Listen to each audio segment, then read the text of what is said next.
Wafa Assurance vous présente Automoto.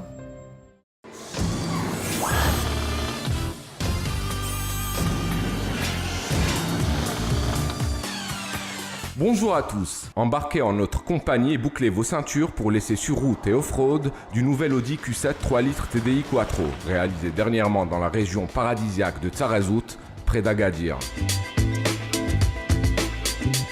Pour les présentations, pas besoin d'épiloguer. Quelques mots suffisent à dresser le portrait robot de ce SUV. Vous avez devant les yeux le cousin technique du premier SUV de Bentley, le Bentayga.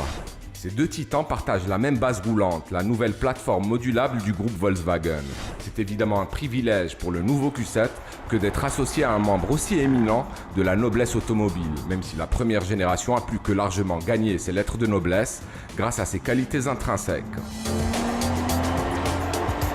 Les équipes de l'importateur exclusif d'Audi au Maroc ont dû pousser des you-you à la réception du Q7 New Look. Je suis ravi de vous parler aujourd'hui de la nouvelle génération du Q7. Donc, il s'agit de la deuxième génération. La première était sortie en 2006. Un modèle que nous avons mis quand même 9 ans à dévoiler, à renouveler. On l'a attendu, mais je pense que ça valait vraiment le coup. Et que c'est l'Audi la plus révolutionnaire de ces dernières années. Donc, comme vous le savez, le Q7 est notre vaisseau amiral des SUV, donc le plus gros SUV de la gamme. C'est aussi le plus gros véhicule, le plus imposant, équipé du système de transmission intégrale et permanente Audi Quattro. Le moins que l'on puisse dire est que le plus statutaire des SUV de la firme Osano a été accueilli comme il se doit. En effet, des clients fidèles de la marque allemande et des journalistes ont été conviés à un week-end Audi Drive-In Experience afin de voir ce que la nouvelle mouture du Q7 a dans le ventre, et ce, en la plongeant dans des terrains difficiles. Nous avons convié quelques 200 personnes à venir à l'événement, donc c'est principalement des prospects et clients Q7 Agadir et Casablanca. C'est un événement qui s'est tenu à Tarazout. Nous avons donc testé le Q7 en mode off-road et on-road sur 2 jours. Avant de passer à l'action, place à la contemplation. D'une génération à l'autre, ce mastodonte a soigné sa ligne. Il est toujours imposant avec ses 5,05 m de long, mais il est tout de même plus court de 4 cm par rapport au précédent opus. Cela dit, le côté brut de décoffrage, voire phénomène de foire du Q7 de 2006 a été gommé. On est en présence d'un SUV monumental, certes, mais on le sent plus athlétique. Une impression suggérée par sa calandre hexagonale biseautée, plus dynamique qu'avant, ainsi que par son profil anguleux et ses flancs sculptés. Si ses mensurations évoluent peu, son poids, lui, chute de manière drastique. Le SUV d'Ingolstadt a bénéficié d'une conception allégée. Sa structure comme ses portières sont composées en grande partie d'aluminium. Résultat, une économie de l'ordre de 325 kg en moyenne. La chute de poids n'a pas été obtenue au détriment de la qualité de fabrication ou de la dotation en équipement. Ce serait mal connaître Audi que de le penser. L'habitacle du Q7 est même plus luxueux que jamais. La qualité perçue est sommitale et l'arsenal technologique embarqué futuriste. L'espace à bord est généreux quant à lui, du fait de l'empattement de 2,99 m, digne d'un van.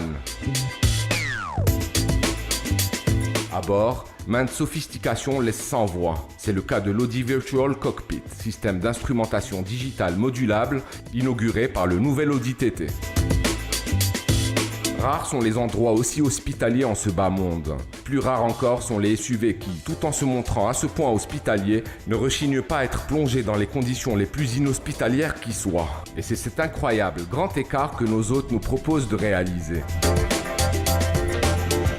C'est parti pour le test drive avec un premier tronçon sur la route côtière nationale reliant Tarazout à Agadir. L'occasion d'apprécier l'agilité du Q7, son confort de roulement et son rayon de braquage de citadine ou presque.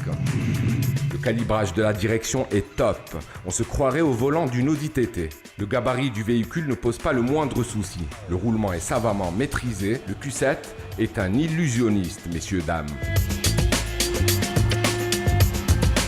Et que dire du V6 turbo-diesel de 3 litres, unique offre mécanique sur notre marché pour le moment, sinon que ces 249 chevaux sont tous là, vigilants, prêts à vous offrir la cavalcade de votre vie.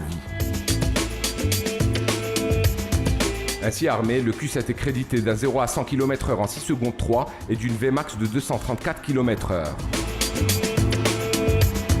Travaillant en bonne intelligence avec une boîte automatique à 8 rapports, ce bloc sait aussi se montrer discret d'un point de vue acoustique. Changement de décor, l'asphalte cède la place à une piste cahoteuse, poussiéreuse, bref, incommode.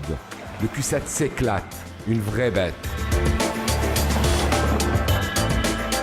Pour négocier sereinement le plus accidenté des chemins de montagne, il suffit de sélectionner le mode off-road, synonyme de verrouillage du différentiel de la très évoluée transmission intégrale permanente Quattro. Malgré les pneus de 20 pouces à flanc réduit que chausse notre voiture d'essai et les conditions d'adhérence précaires, le Q7 papillonne d'un virage à l'autre, concassant comme un caterpillar les pauvres cailloux qu'il croise sur son chemin.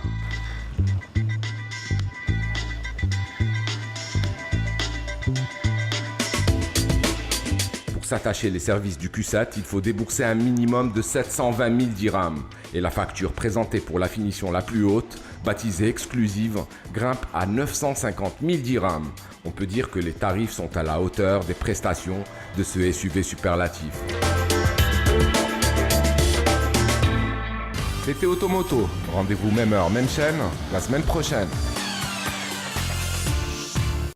Automoto vous a été présenté par Wafa Assurance.